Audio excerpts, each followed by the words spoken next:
Everybody has their favorite Mario Kart tracks. You know the ones. Every time they show up in the rotation, you sit up in your chair, crack your knuckles, and let everybody within earshot know that this is your map.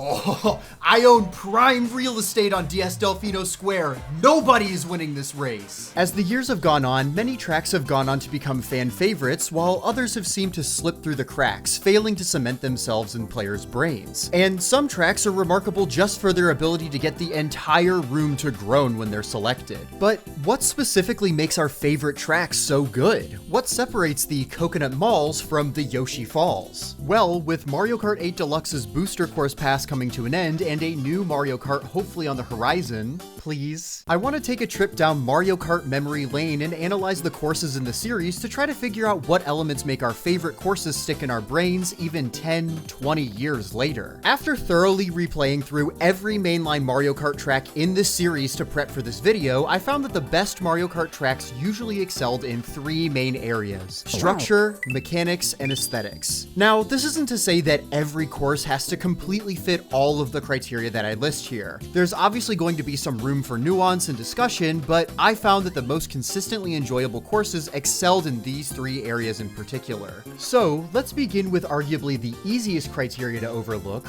structure. One of the things that Mario Kart excels at over a lot of its peers is its accessibility. Gather any group of people together from any walk of life and any experience level with video games, and they'll understand what they're supposed to do pretty early on in the race, which gives them a good opportunity to compete and have fun pretty quickly. One of the contributing factors for this phenomenon is the clarity and predictability of Mario Kart's tracks. During pretty much any moment in a race, you can very easily see where you're supposed to go, what lines you're supposed to take, and what obstacles are coming up that you need to avoid. It may seem obvious, but this clarity is what makes Mario Kart's tracks really accessible to beginners and really rewarding to master at high speeds. Mario Kart 8's base tracks are exceptionally great at this, but personally, I think that the sprawling and confusing city tracks are a great example of why this trait is so important. Lots of the city tracks are filled with sharp 90-degree turns, claustrophobic and confusing roads, and consistently changing layouts that can make driving through each one of these tracks a confusing mess the first time around. Watch anybody play a tour city track for the first time, and they will most likely get confused about where they're supposed to go and smack into a wall or turn towards a closed road at some point in the race. Camera placement, visually distinct paths, and guiding landmarks all play a very crucial role in getting players to the finish line with minimal wall bonks. Clarity is a very simple, easy attribute to overlook, but it becomes glaringly obvious how important this is when you encounter tracks that do not succeed in this area. When it comes to structuring a good Mario Kart track, I personally think that the best tracks usually follow the same rough plot structure as a Shakespearean play.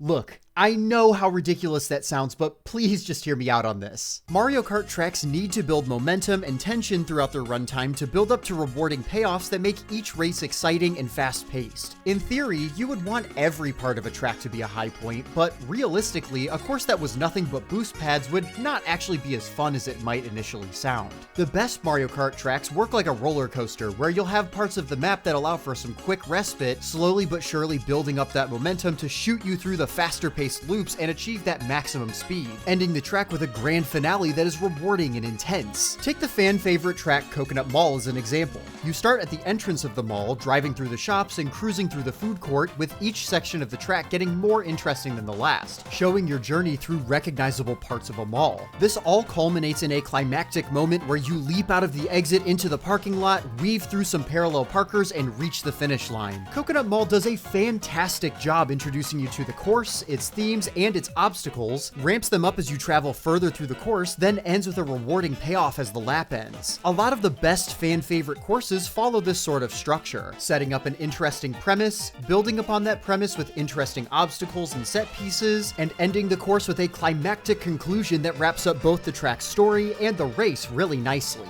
I also think that this is a big reason that many fans, myself included, enjoy the three-part segmented tracks that don't repeat laps, because each part of the structure is is more pronounced. Mount Wario does a particularly great job of building this gameplay crescendo. The first act starts out kind of tame, traveling down this windy but very simple path at the top of the mountain. We then ramp things up at the second act with a glider section over some rushing water, then the rushing water is twisted into these moving boost panels, then you're taken to this wooded section where you're dodging trees, and then the third act ends things off with a speedy slalom through these gates, over some bumps, and ending with a grand finale glider section down as the crowd cheers you on and you reach the bottom of the summit. This course handles momentum perfectly. Every bit feels like the difficulty is ramping up as you snowball into faster and less controllable speeds and more obstacles are thrown at you. It makes for a fantastic course that is memorable and unique from its contemporaries. Not every course excels at this though. You can have all the boost panels, trick ramps, and gliding sections you want, but if the track is a boring, static oval with very little diversity in its layout, the actual course itself may not leave much of an impact on you. A lot of the more generic circuit courses tend to struggle with this more since their build-up and payoff is usually a lot more subtle, especially in the earlier games in the series. Toad Circuit for Mario Kart 7 and Figure 8 Circuit for Mario Kart DS are examples that I can immediately think of that are essentially structured like this. Just basically a flat figure eight of track with nothing really noteworthy that increases the difficulty or tension as you race through it. Not all circuit tracks struggle with this though. Mario Circuit for Mario Kart Double Dash and Mario Kart Stadium for Mario Kart 8 are good examples of more generic starter courses with good structure and rewarding payoff, but not all of them are this good. I'm telling you, try racing on one of your favorite courses and see if it also has a Shakespearean plot structure. You just might be surprised at how clever the game designers are at creating natural, immersive momentum throughout one of your favorite tracks. Finally, shortcuts are also a very crucial part of Mario Kart track structure, and the developers have to walk a fine line when it comes to shortcuts. And just to be clear, I mean shortcuts, not shortcuts. There need to be opportunities for players to be able to take a more difficult path, separate from the pack, and be rewarded when they succeed and punished when they fail. Giving skilled players the opportunity to risk taking a safe route for a more difficult but faster shortcut is crucial to making a Mario Kart track fun. Shortcuts can also provide a moment of respite for the player since there will not be as many players around them during this moment, which lessens the possibility of getting pummeled with items. So shortcuts are a great thing, and even alternate paths that might not necessarily look like shortcuts can be helpful just to dilute the item spam for a bit. Even if it's not technically faster, it might not be a bad idea to take a different route and be safer from oncoming items for a moment. Mario Kart 8 does its own version of this a lot, with these parallel sections that have two mostly identical paths that break things up for a bit, although these are a much less interesting way to separate the players in my humble opinion. However, I also think that it's important to not overdo things with alternate paths and shortcuts, to make sure that you're not so diluted to the point where you feel like you never see anybody and have no idea where you are in relation to other players. Moderation of shortcuts is incredibly important, and it's crucial to add in opportunities to separate from the pack without making it feel like you haven't seen any other players all game. Tracks like Yoshi Valley and Ninja Hideaway are so sprawling and have so many different paths that you can take that it sometimes feels like you're playing time trials because there's nobody else around you.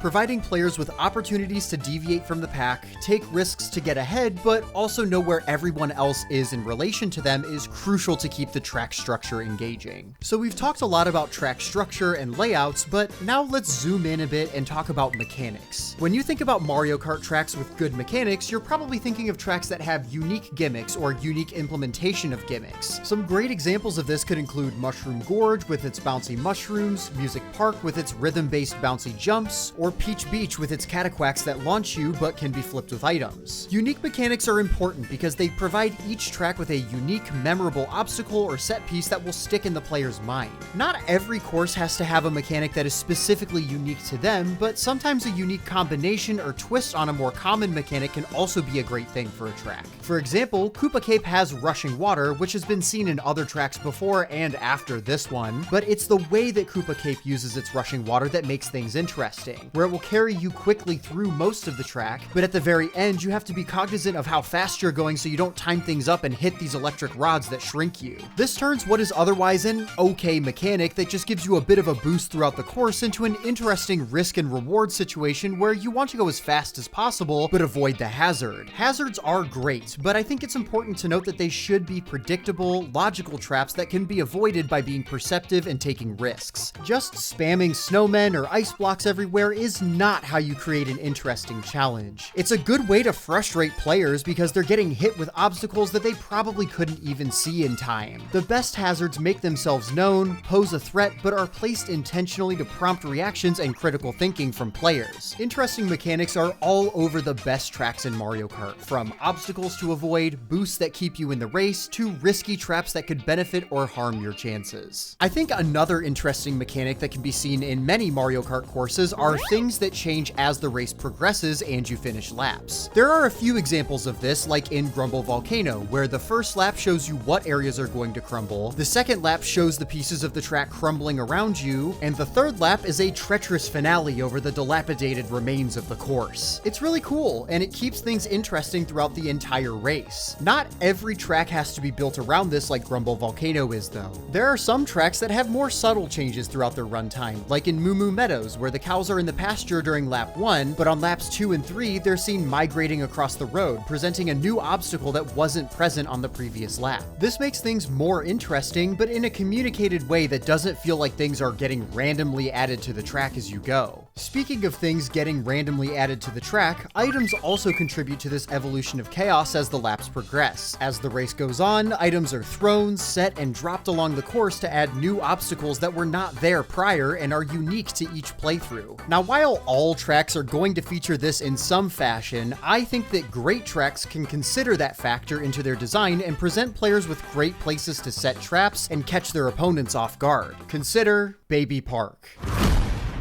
Yeah, on its own merit, it is not an interesting or really even good track. It's a small oval that has to add 4 laps to even be competitive with other tracks. With that being said though, Baby Park becomes instantly more interesting with items. Players are so densely packed together and items are so heavily saturated that what initially looks like a tutorial level is transformed into a minefield of bananas, fake item boxes, and giant Koopa shells jumping over the median to smack into unsuspecting players. However, as Baby Park would be remade and brought over into future installations of Mario Kart, the ability for items to cross the median and wreak havoc was tamed, which unfortunately highlights the actually boring parts of Baby Park's track design. It was designed to be a small, chaotic cage match that boxes players in together and allows them to fight to the death with items, but removing that chaos makes it feel more like running around the perimeter of an empty gymnasium. And yes, this is obviously stretching outside of just the scope of the track itself, and also comparing differences within the item systems between Mario Kart games, and that's obviously a whole different topic outside of the scope of this video.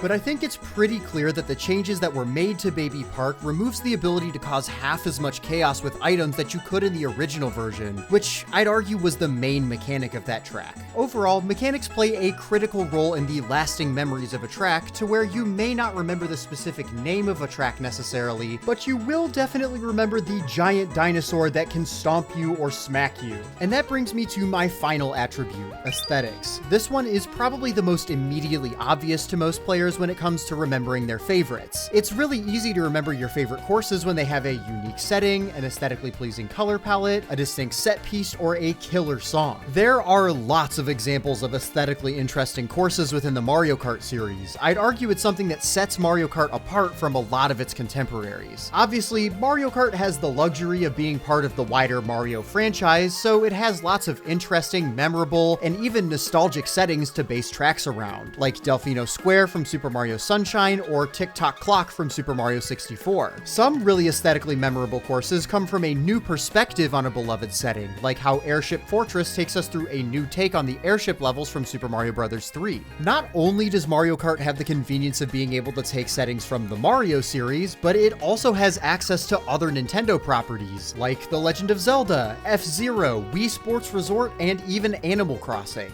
These tracks are also really unique because they will usually have unique flair or even mechanics that cannot be found in any other level, like the Yoshi's Island Wing Cloud opening up a secret path like they do in the actual game, or the pit areas in the F-Zero courses providing coins to players instead of energy. These are great because to new players, they're unique mechanics and settings compared to other tracks, but for people who are also fans of these other franchises, we get to Leonardo DiCaprio point at the screen at all of these references. And while these are all great, memorable tracks, I personally find myself really loving the tracks with settings and aesthetic choices that are entirely unique to Mario Kart, not referencing any other games or series, directly at least. There are some bland ones, sure, like uninteresting desert levels or snow levels with very few notable set pieces that would stick out in your mind, but when the designers hit, they knock it out of the park.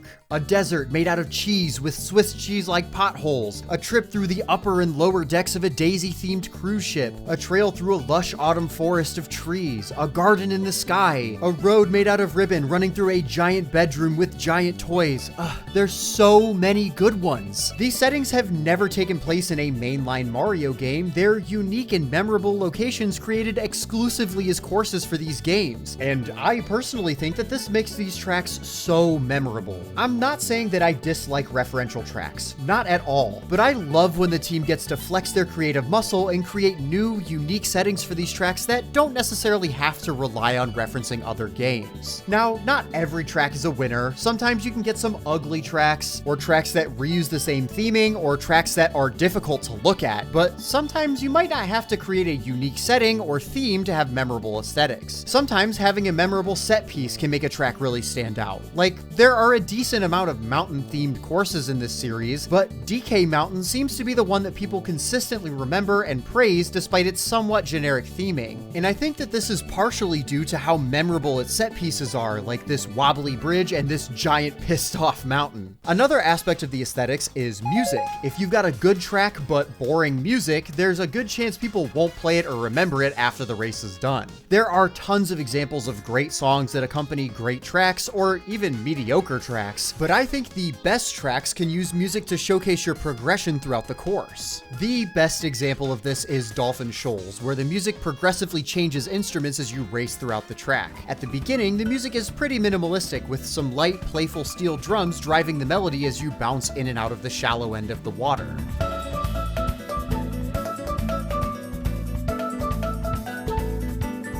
For the second act of the track, you're taken into an underwater cave where the sunny steel drums are replaced with a submerged, softer marimba.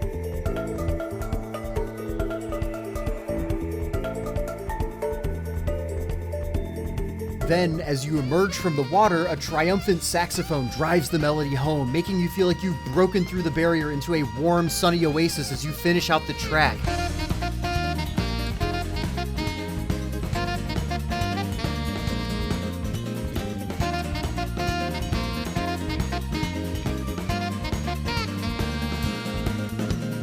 Man, it's so good! The music sells this track so hard, and it does this dynamically with your gameplay for each and every lap. Truly phenomenal. Aesthetics are so important for Mario Kart courses, and the best ones showcase that creativity that made Mario Kart the gold standard of kart racing that it is today. There's so much that goes into making a fan-favorite Mario Kart track. Some of it immediately obvious, and some of it subtle. It was super fun delving into these tracks and figuring out what attributes makes my favorites stick out in my head. But, of course, everybody has their favorites, and mine might look different than yours, and that's the fun part about discussing media. So, let me know in the comments, what are some of your favorite Mario Kart tracks, and what makes them your favorites? And hey, while you're down there, feel free to subscribe if you enjoyed this video. I make a lot of videos talking about multiplayer games and what makes them fun, and if you enjoy my videos, subscribing makes a huge difference. Thanks so much for watching, and I hope you have a great rest of your day.